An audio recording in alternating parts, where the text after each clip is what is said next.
First, it might be helpful to explain what GP direct payments are.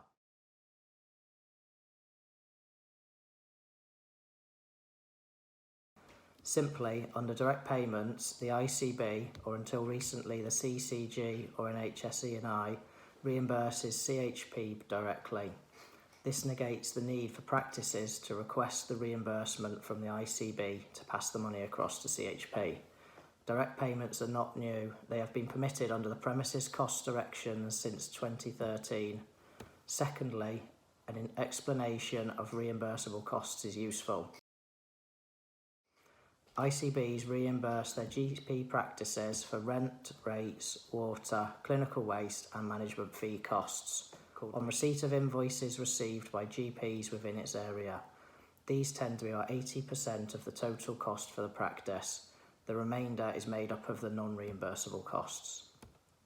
There are 5 main benefits of direct payments to GP practices. Reduction administration for GPs. Once an S52 letter is agreed and signed, then the GP receives a copy of the invoice, but it does not need to make this payment. It's important to note that the GP practice still receives an invoice and needs to record the transaction in its accounts. It simplifies financial transactions, removing some inefficiency. Instead of paying the GP, the Commissioner pays CHP directly. Reduction in reimbursable debt. There's less time involved resolving reimbursable debt issues. Increased clarity on the remaining costs. There are also benefits of direct payments to ICB, NHS-E&I and CHP.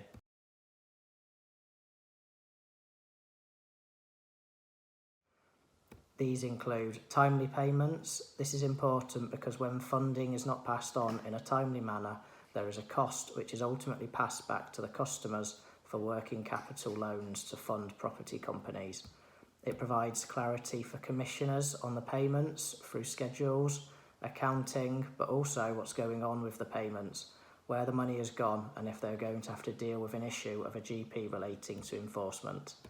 As part of new GP payment and pension systems being introduced, NHS-E&I have agreed an alteration which will enable the payments made in an automated manner rather than made manually, as is currently the case.